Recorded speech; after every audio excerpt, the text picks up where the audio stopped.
I was driving home after a long day when I suddenly heard a loud boom. My car jerked forward, the steering wheel almost yanked out of my hands. My heart pounded as I slammed on the brakes, skidding to a stop in the middle of the road. At first, I thought I had hit something, or worse, that someone had sabotaged my car. But when I stepped out and looked down, my stomach dropped. My front tires, completely shredded. And right there, buried in the pavement, were metal spike strips, sharp, glistening in the headlights and completely unavoidable. I stood there, my mind racing. Who would do this? A prank? Some kind of mistake? But then, as I took a step closer, I saw it. A sign bolted to the side of the road, illuminated just enough to read in the dim streetlight. It wasn't a warning or an apology. No, it was a notice. Installed by the HOA for traffic control. My blood boiled. This was my road, my private property. And now, the HOA had gone so far as to lay out spike strips like some kind of dystopian checkpoint. I clenched my fists, looking back at my ruined tires. This wasn't just inconvenient. This wasn't just reckless. This was a direct attack. And at that moment, I knew this wasn't over, not by a long shot. I wasn't some troublemaker. I wasn't the kind of person who went looking for a fight. But somehow with this HOA, trouble always seemed to find me. See, I bought this house a few years ago because I wanted peace. A place where I could enjoy my privacy, work in my own space, and not have to deal with neighbors breathing down my neck. The road leading up to my house? Private property. It wasn't owned by the HOA. It wasn't part of their jurisdiction. It was mine. And yet, for years, they acted like they controlled everything. At first, it was small things. Letters in the mail telling me my trash cans were left out for too long. Notices about the color of my mailbox being non-compliant with the neighborhood's aesthetic. I thought it was annoying, sure, but nothing worth making a big deal over. I'd heard stories about nightmare HOAs before, but I figured if I just followed the rules, I'd be fine. But then, the fines started. At first, it was minor. $50 for my grass being half an inch too tall. $100 because I had a package sitting on my porch for more than a day. And then, the really stupid ones. They fined me because my car, a perfectly clean, well-maintained vehicle, was parked in my own driveway instead of inside my garage. Apparently, it was an eyesore. An eyesore? I lived at the very end of the neighborhood. Barely anyone even saw my house. But whatever. I paid the fines just to keep the peace. But no matter what I did, it wasn't enough. They sent me a formal warning for having the wrong kind of outdoor lighting. Another notice because I left my Christmas decorations up 2 days past the deadline. And when I say decorations, I don't mean some obnoxious, over-the-top display. I mean a wreath. A single wreath on my front door. That was enough to get another fine. At this point, I was starting to wonder if I was being targeted. I spoke to my neighbors, and while some of them had their own HOA horror stories, none of them seemed to be getting fined as much as me. One neighbor even told me, "Yeah, I think the HOA just has it out for you. They do this sometimes. Pick one person and make an example out of them." That's when I started pushing back. I stopped blindly paying the fines and demanded explanations. If they wanted to fine me for something, they were going to have to prove it was an actual violation. And let me tell you, they hated that. The moment I started questioning them, things got worse. Suddenly, I was getting violation notices for things that had never been a problem before. They claimed my fence was 2 inches too high, even though it had been the same height since I moved in. They told me I needed permission to paint my front door, even though the original color was already HOA approved. It was petty, it was ridiculous, and it was completely intentional. They wanted me to give up, to just roll over and obey like everyone else. But I wasn't going to do that. I started researching HOA bylaws, looking for loopholes, anything I could use against them. And what I found? Let's just say it was eye-opening. See, HOAs love to act like they have total control over everything, but in reality, their power is limited. There were rules, very specific rules, about what they could and couldn't enforce. And one of those rules? They had no legal right to control my private road. It wasn't part of the HOA's designated areas. It wasn't covered under their jurisdiction. They had no authority over it. I even confirmed it with a real estate lawyer, so I confronted them. I sent them a formal notice stating that my road was private property and that they were not allowed to enforce any HOA rules on it. Their response? A threatening letter claiming that I was being uncooperative and that continued defiance could result in further action. What kind of action? They didn't say, but I wasn't intimidated. I had the law on my side. At least, that's what I thought. One day, I came home to find an orange notice stuck to my mailbox. A violation warning. My heart sank as I ripped it off and read the fine print.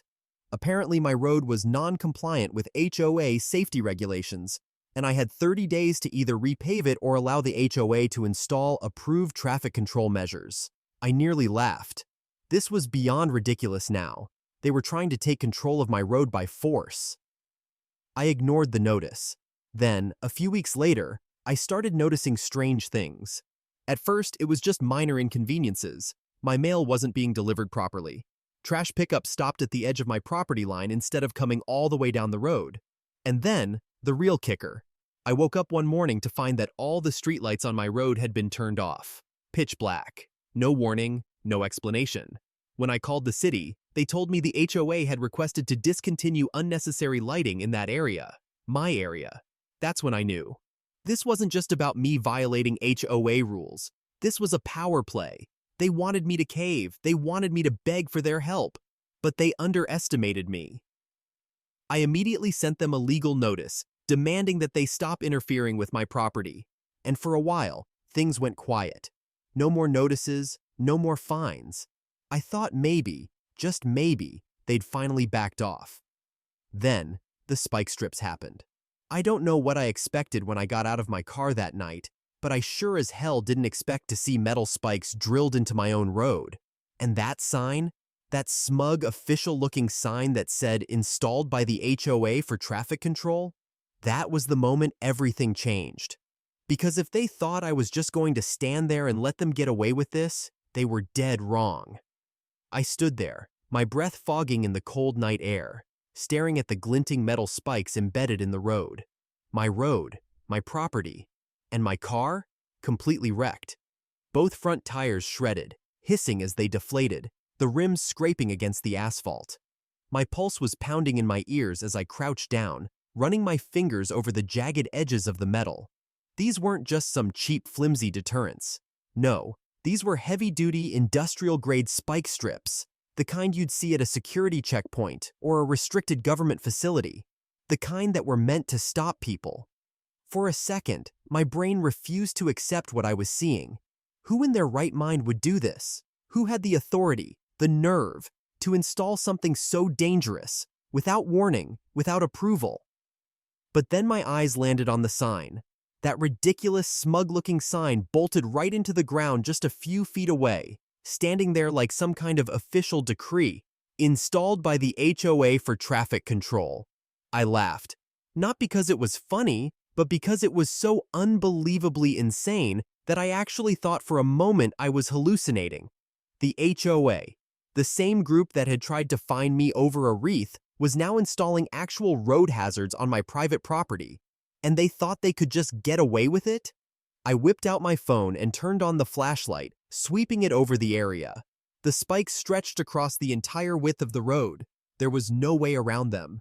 Someone had deliberately placed them here, ensuring that anyone driving down this road would get their tires destroyed. Not just me, anyone, and that's when something clicked. This wasn't just about me anymore. If I hadn't been the first one to hit these, someone else would have. Maybe a delivery driver. Maybe an emergency vehicle. Hell, maybe one of my own friends or family members coming to visit. And what if they'd been going faster? What if someone lost control, spun out, crashed? The possibilities ran through my mind, each one worse than the last. My fingers curled into fists as I stood up, heart racing. This wasn't just a petty HOA power move anymore. This was a safety hazard. This was illegal. I had to do something. I started taking pictures, snapping shots of everything. The spike strips, the sign, the damage to my car. I wanted evidence. Because I knew, without a shadow of a doubt, that when I confronted the HOA about this, they were going to lie. They were going to act like they had no idea how this happened. Or worse, try to spin it like they were doing the neighborhood a favor. The thing was, I had never agreed to any of this. I had never been consulted, never been given any kind of notice that this was happening. And the more I thought about it, the angrier I got. They had to know what they were doing was wrong. Why else would they install this in secret? No warning signs, no announcements, just a silent, overnight attack on my road. I looked around, scanning the houses nearby. Most people were asleep, their windows dark, their driveways empty. But then I noticed something, a faint glow from across the street.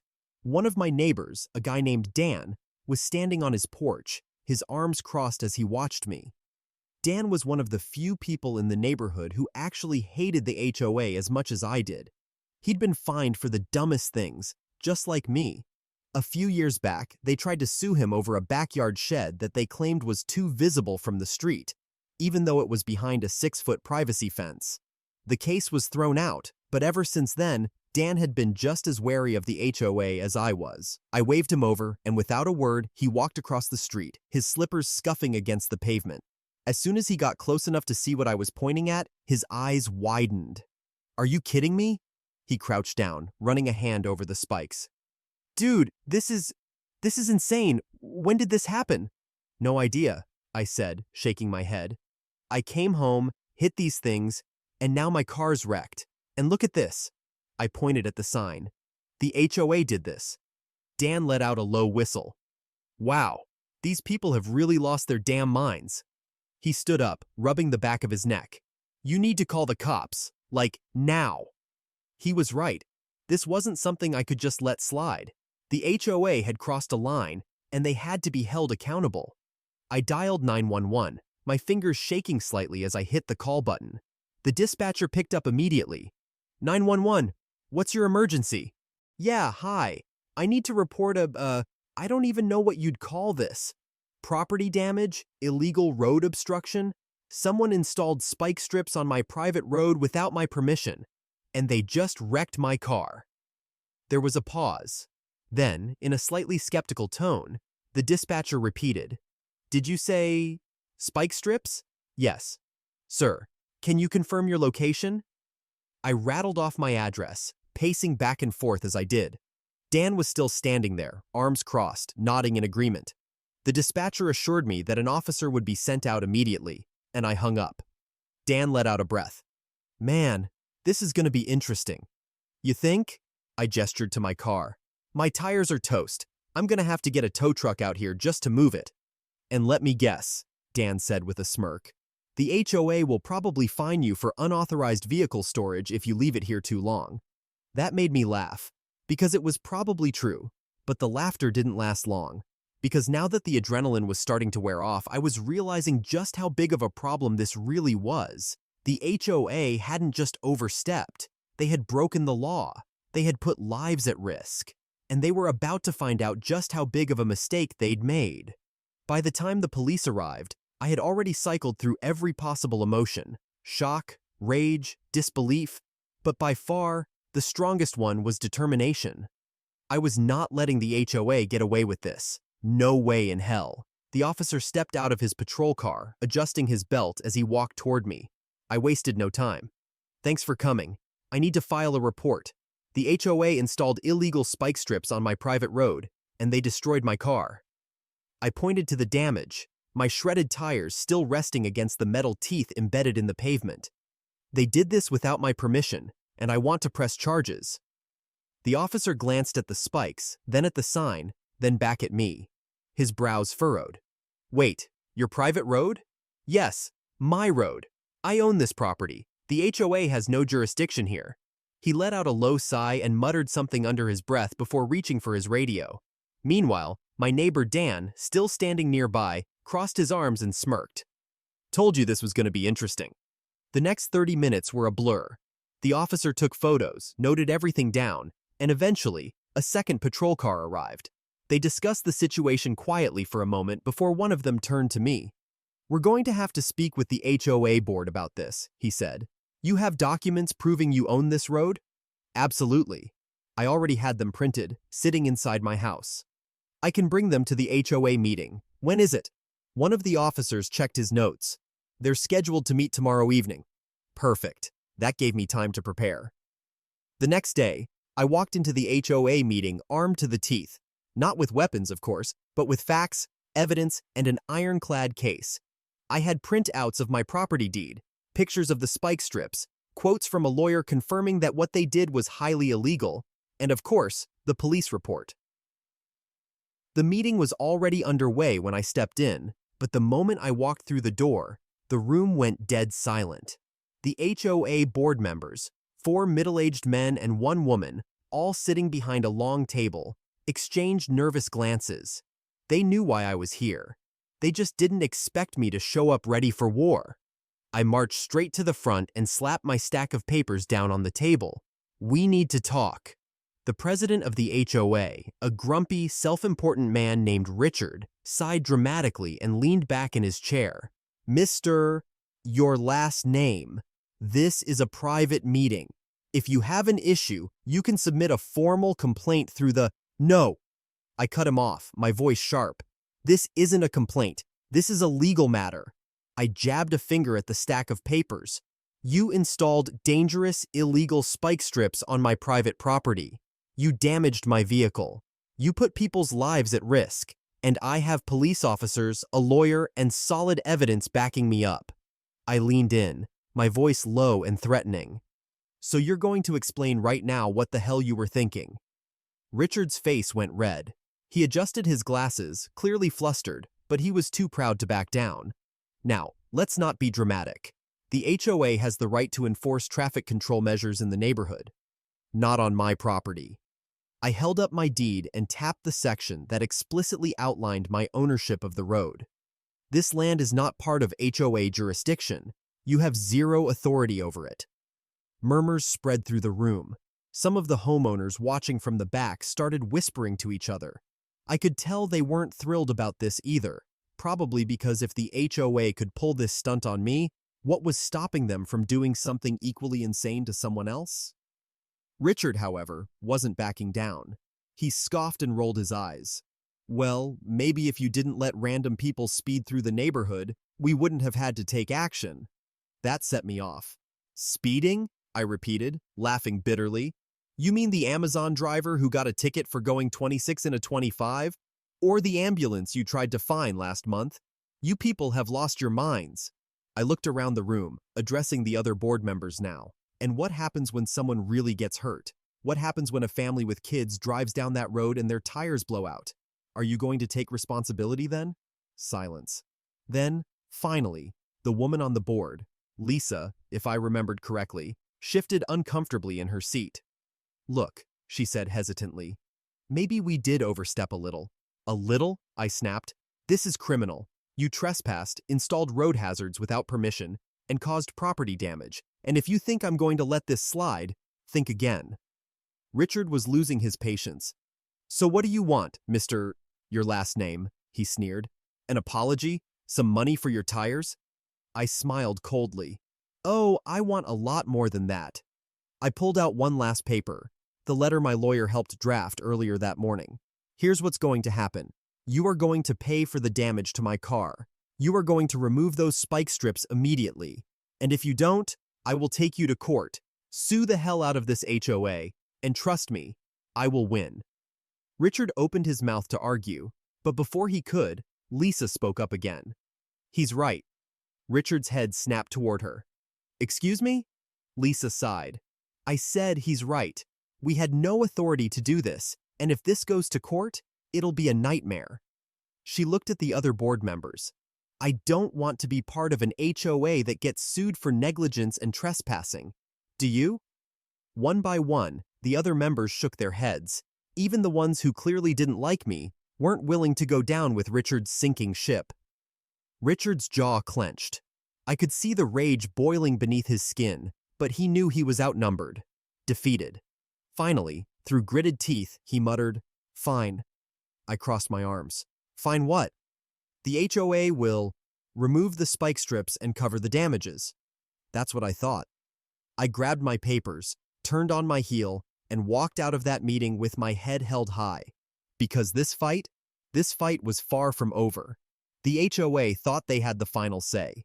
They thought their grudging agreement to remove the spike strips meant I would just sit back and wait for them to do it at their convenience. but they underestimated me. I wasn't about to give them the satisfaction of dragging their feet and making me suffer through more unnecessary delays. If they weren't going to take action immediately, I was.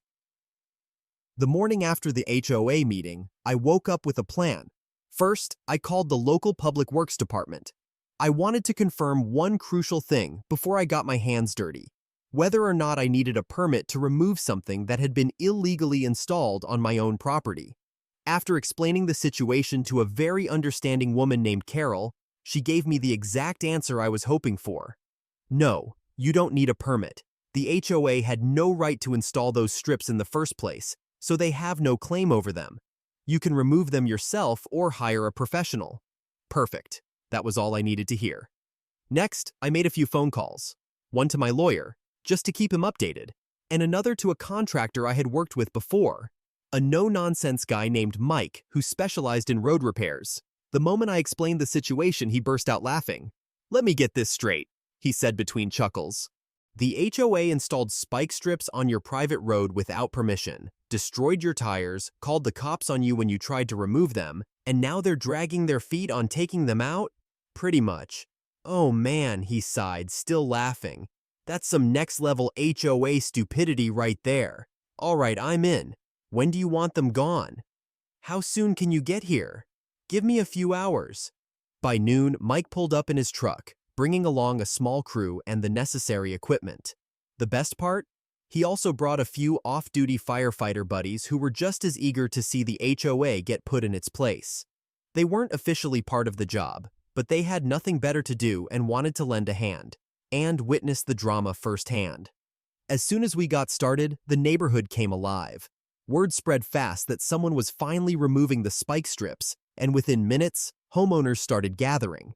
Some came out just to watch, others cheered us on. A few even grabbed tools to help. It was as if the entire community had been waiting for someone to stand up to the HOA, and now that someone finally did, they weren't going to miss a second of it. Of course, the HOA board members were nowhere to be seen at first. We had barely started when a black SUV came speeding down the road, screeching to a stop right in front of us, and out stepped Richard. I knew he would show up. The man's ego wouldn't let him stay away. "What the hell do you think you're doing?" he barked, storming toward me. I barely glanced at him as I continued working, prying the first set of spikes from the asphalt. "Removing illegal road hazards. You're welcome." His face turned an impressive shade of red. "This is vandalism. You can't just—" "Actually, I can." I pulled out my phone and scrolled to the email Carol from Public Works had sent me that morning, confirming my legal right to remove the strips. "City says I'm good to go." I turned to Mike. "Keep going." Richard's hands clenched into fists. "This isn't over." "No," I agreed, flashing him a smirk. "But you're losing." He stood there, fuming, watching as Mike's crew continued dismantling the spike strips piece by piece. Every sharp, menacing metal tooth ripped from the ground was another nail in the coffin for the HOA's power trip. The crowd loved it. People were taking photos, recording videos, and sharing the spectacle with their neighbors who hadn't made it outside yet. And then, the real kicker. An older woman, Mrs. Thompson, who had lived in the neighborhood for 30 years, stepped forward, crossing her arms as she stared Richard down. "You know, Richard, I've lived here longer than you, and I've never seen an HOA board abuse their power like this." Richard's eye twitched. "Stay out of this, Barbara," she laughed. "Oh, I don't think so. I paid my dues for this HOA for decades, and I'm sick of you running it like a dictatorship." She turned to me and smiled. "Need another set of hands?" Richard looked like he was about to explode. We kept working, stripping the road of every last spike until nothing remained but a few stubborn holes where they had been drilled into the asphalt. I'd have to fill them later, but for now, the danger was gone. No more popped tires, no more safety hazards, just my road, finally mine again. Richard, knowing he had lost, stormed back to his SUV and sped off, tires screeching as he disappeared down the street. The crowd erupted into applause. But as satisfying as it was to see the spike strips gone, I knew this wasn't over. The HOA had overstepped in the worst possible way, and I wasn't about to let them walk away without consequences. No, this was just the beginning. I should have seen it coming.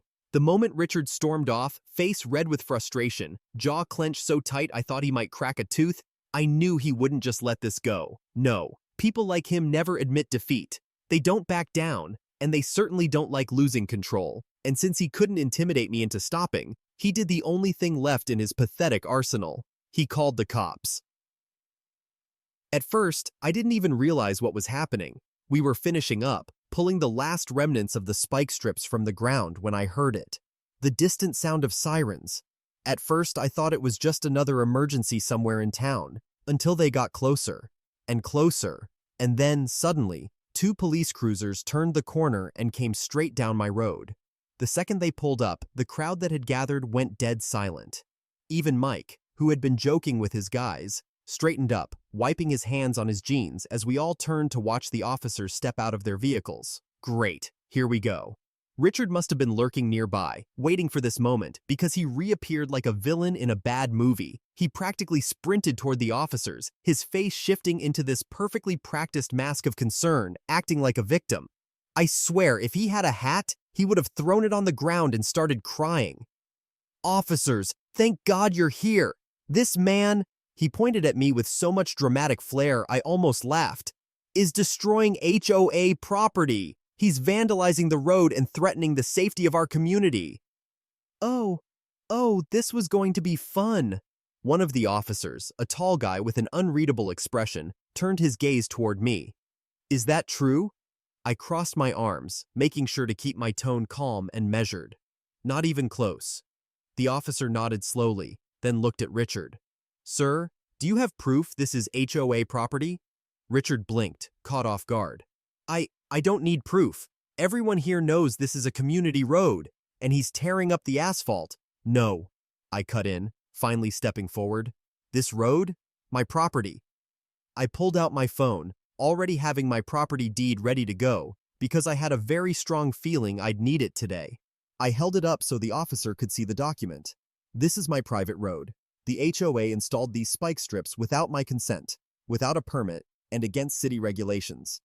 I contacted Public Works this morning, and they confirmed I had every legal right to remove them." The officer glanced at the document, nodded, then looked back at Richard. "Sir, do you have any documentation that proves the HOA had the right to install these?" Richard's face turned a shade I can only describe as, "oh crap, red." He opened and closed his mouth, then glanced around, as if someone might magically hand him a piece of paper that didn't exist. He floundered for a solid 5 seconds before spluttering, Well, we made a decision as a board that—" "That's not how the law works," the officer said flatly.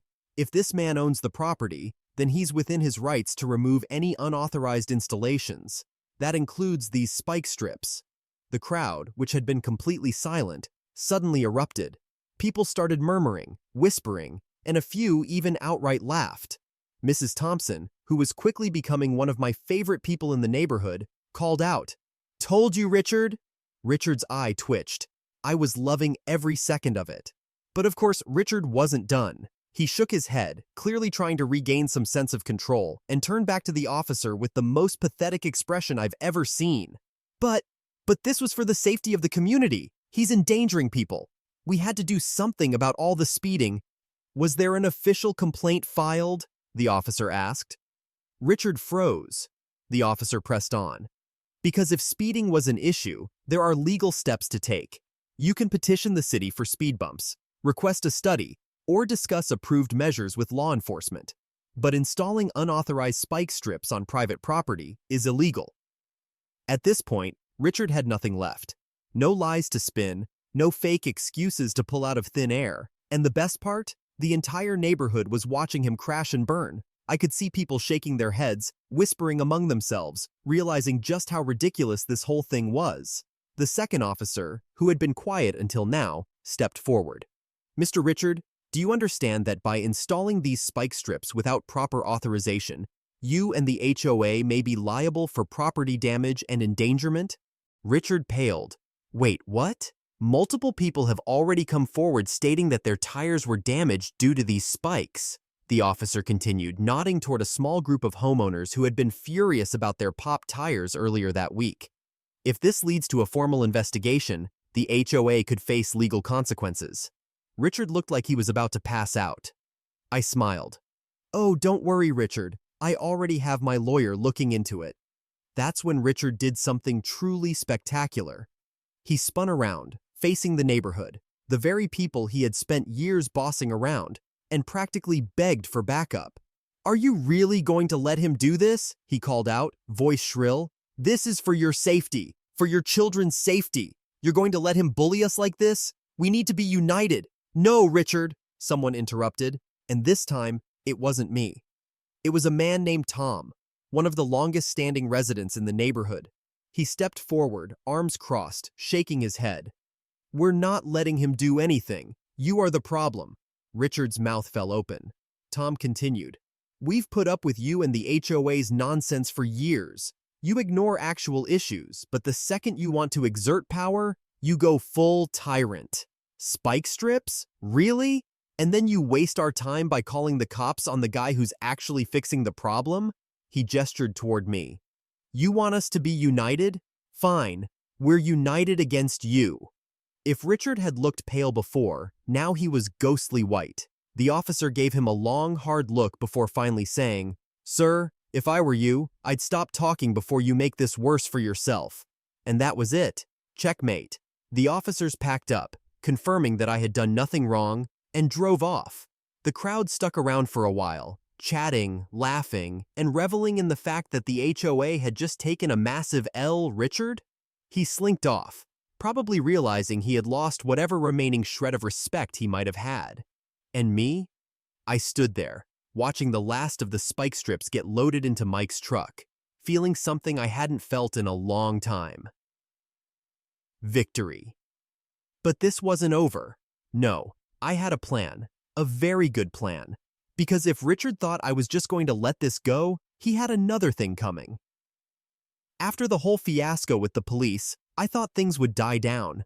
I figured Richard and his little group of power-hungry minions would lick their wounds and back off, at least for a while. But no, something about losing in public must have sent Richard into overdrive, because suddenly, the HOA was scrambling. They were holding secret meetings, whispering among themselves, and acting shadier than ever. At first, I brushed it off as them trying to cover their tracks. Maybe they realized they were in trouble for the spike strips and were trying to minimize the damage. But then, a random envelope showed up on my doorstep. No return address, just a plain, thick manila envelope with my name on it. Inside, documents, a lot of them. At first glance, it looked like standard HOA paperwork. Budgets, meeting notes, nothing too thrilling. But as I flipped through, something caught my eye. The financial records didn't add up. Money was moving in and out of accounts in ways that made no sense. Payments were being made to companies I didn't recognize. Invoices were listed for maintenance projects that never happened. And, oh, this was the best part, there were checks written to Richard himself. Now, I'm no accountant, but I know a slush fund when I see one. I had to sit down for a second, just staring at the papers in my hands. Richard had been stealing money from the HOA. Not just a little, we were talking tens of thousands of dollars, and the way it was hidden, it was so obvious once you knew where to look. Fake projects, consulting fees, random expenses that never actually happened. And the cherry on top, the signature approving these payments was none other than Richard's own. I had been prepared for the HOA to be incompetent. I had been ready for them to be petty, overbearing, and power-hungry. But straight-up embezzlement? That was a whole new level. And now I had proof. The real question was, who had sent this to me? Because clearly, someone inside the HOA had finally had enough. Holding those documents in my hands felt like holding a loaded gun. I had the proof, the receipts, the undeniable evidence that Richard and his band of HOA cronies weren't just power-hungry dictators, but actual criminals. They weren't enforcing community rules. They were lining their pockets with our money. The worst part? They had been doing it for years. I knew one thing for sure. I couldn't keep this to myself. This wasn't just my fight anymore. This was everyone's problem. We had all been bullied, fined for ridiculous reasons, forced to comply with nonsense rules while these people stole from us right under our noses. And I wasn't about to let it slide.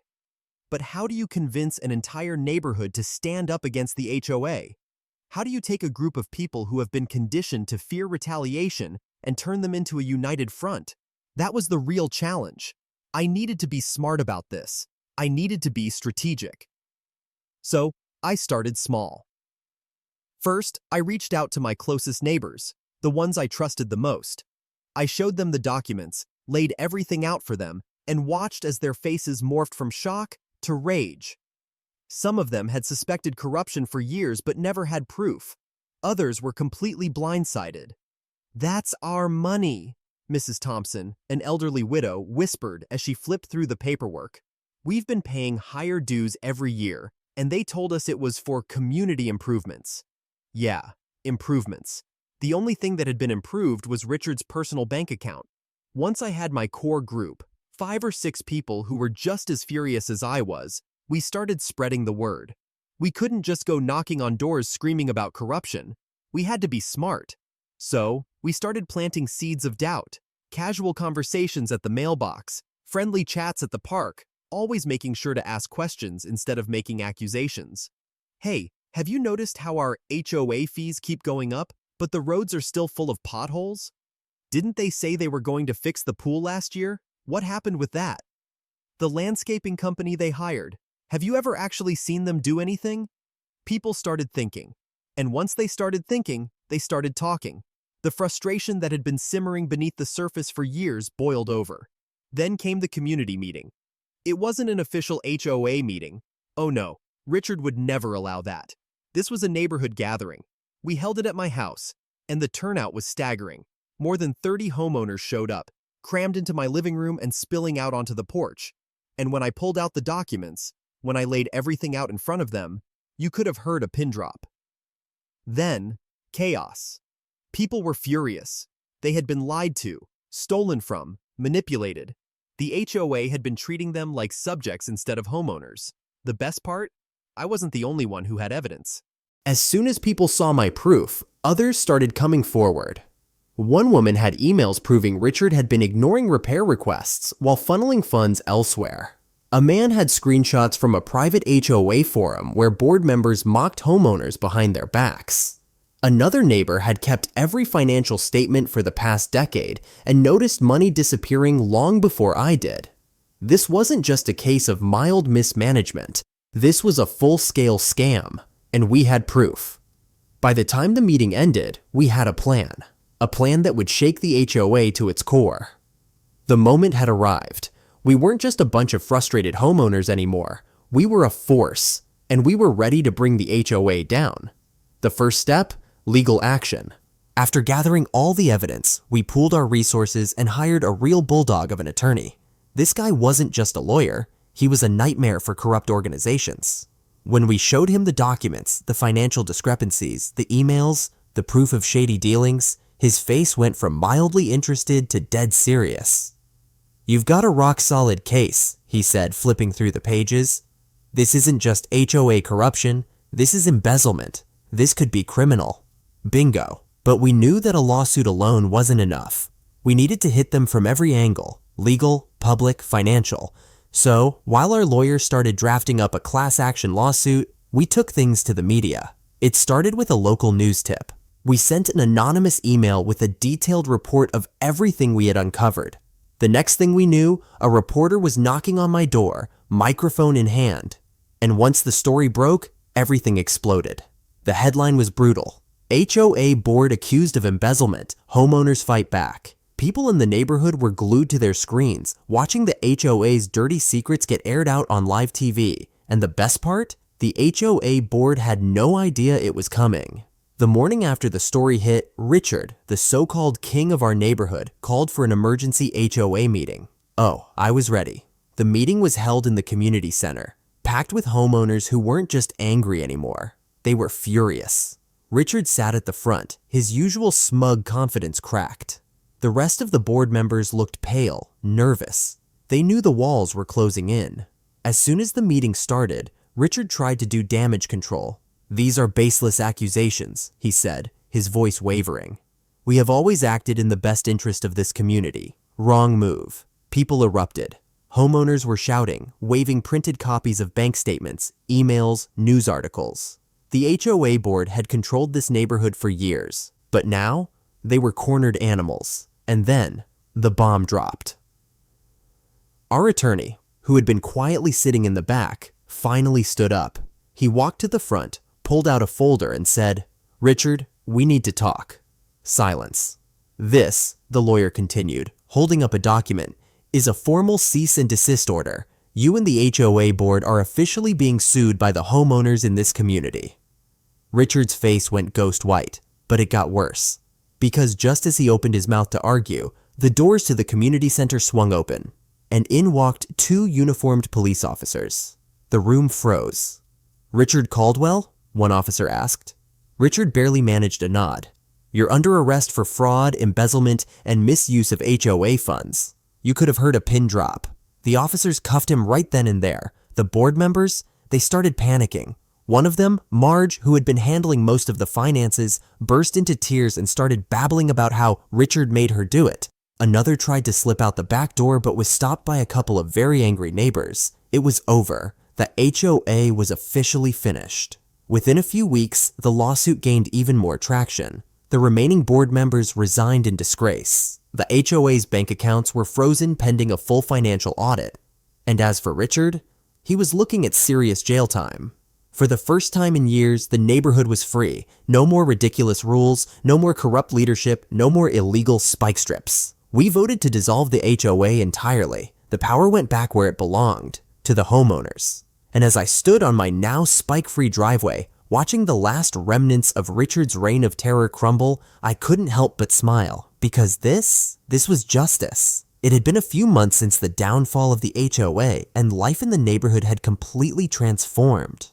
The tension that had once clouded every conversation was gone. People actually smiled at each other now. Neighbors who had barely spoken before were suddenly bonding over their shared victory. But the real shocker? The community thrived without the HOA. No more petty fines, no more power-hungry board members. And guess what?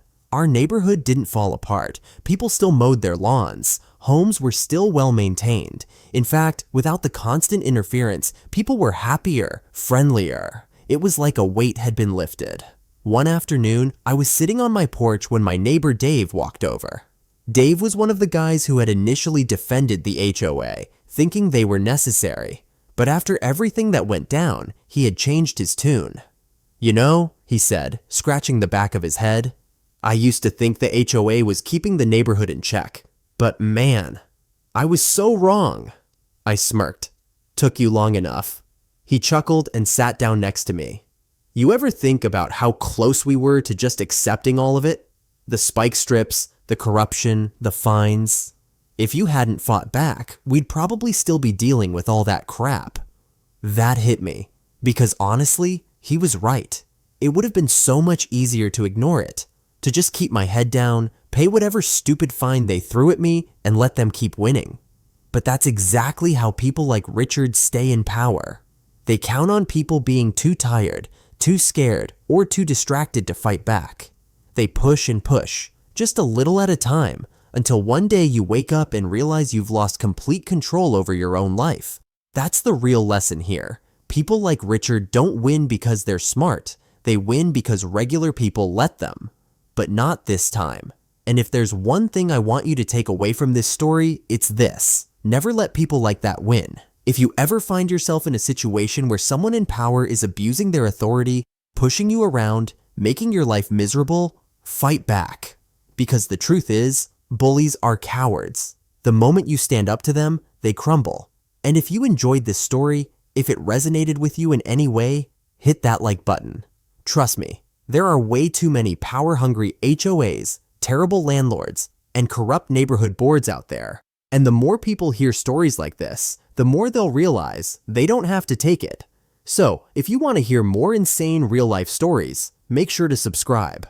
Because trust me, I have plenty more where this came from. And if you've ever had to deal with a nightmare HOA, drop your story in the comments. Let's turn this into a support group for people who've had to fight back. Because at the end of the day, we're stronger together.